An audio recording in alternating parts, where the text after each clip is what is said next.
The year was 2178, and Earth had been at peace for centuries. Technology had reached unimaginable heights, and humanity had evolved into a united species, striving toward exploration and harmony. But peace was about to be shattered. A fleet of alien ships, far more advanced than anything Earth had seen, arrived in the solar system. Their mission was clear: conquer Earth.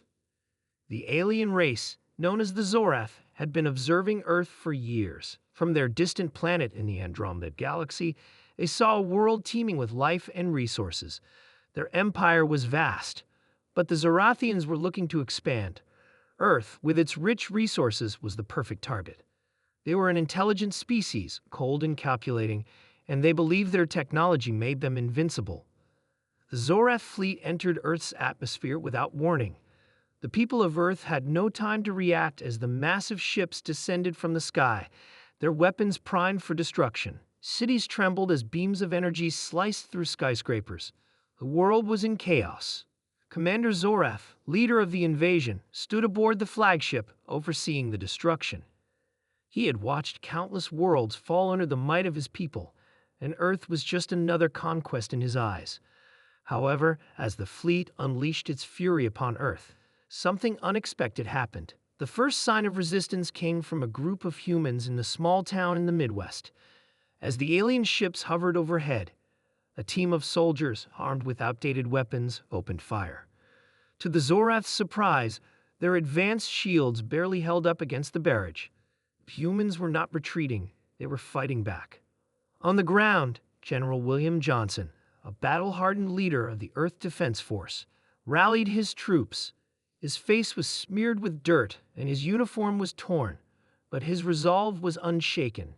"Keep firing, they can't be invincible," he shouted as soldiers fired their old weapons into the sky, hitting the Zorath ships with surprising accuracy.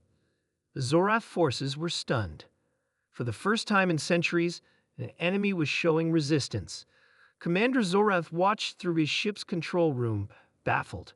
He couldn't comprehend how primitive humans, with their outdated weapons and technology, could challenge the might of the Zorath Empire. "Send in the drones," Zorath ordered, furious that his forces were being delayed. The Zorath drones, mechanical warriors with superior firepower, descended, prepared to crush the humans.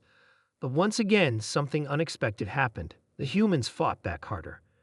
Using their ingenuity, Earth's soldiers set traps, took cover, and used guerrilla tactics that the Zorath had never encountered before. They didn't have advanced weapons, but they made up for it with sheer determination and an unyielding will to survive. It was as if they were fighting for something far greater than themselves, something the Zorath couldn't understand. On the ground, General Johnson and his team launched a daring assault on one of the Zorath's command centers. They had no idea how to defeat the Zorath ships, but they were willing to try anything. As they snuck through the ruins of the city, General Johnson turned to his team. "Remember, we're not just fighting for Earth. We're fighting for every living being who's ever called this planet home. These aliens think they can just walk in and take over. Well, they're wrong. We fight. We fight for our future." The battle was fierce. The humans' weapons were crude compared to the Zorath's advanced technology, but the humans made up for it with strategy, heart, and a refusal to surrender. The Zorath had underestimated them. Meanwhile, in the heart of the Zorath fleet, Commander Zorath paced back and forth, grown frustrated. His forces had not only failed to take full control, but they were losing ground. The humans were unpredictable, relentless, and unwilling to give up. "Send in the full force," Zorath commanded. "We'll crush them once and for all." But as the Zorath prepared to launch their final assault, an unexpected message came through their communication system. It was from one of their own scouts, a Zorathian who had been in Earth's atmosphere for years, watching the humans. "Commander Zorath," the message began, "you must stop the invasion immediately. The humans are unlike any species we've encountered before. They are resilient, creative, and far more capable than you realize. They are not like the others we've conquered." Commander Zorath's eyes narrowed. "Explain yourself, Scout." The Zorathian scout continued, "Humans do not simply submit to superior forces. They fight back, adapt, and overcome. Their strength lies not in their technology, but in their unbreakable spirit. Their will to survive is unmatched. You are making a grave mistake." Zorath stared at the message in disbelief. He had expected Earth to fall as easily as countless other worlds had, but these humans, these primitive creatures, were different. "What do you suggest?" Zorath growled. The scout responded, "I suggest you withdraw. The humans will never accept your rule. They will fight until the very last breath." Zorath hesitated. The idea of retreating was foreign to him, but as he looked out over the battle raging below, he realized something. The humans were not just fighting for survival. They were fighting for everything they had ever known. Their homes, families, and planet were not just assets to be claimed. They were sacred. The Zorath couldn't break them. With a heavy heart, Zorath gave the order to retreat. The Zorath fleet began to ascend, leaving Earth behind.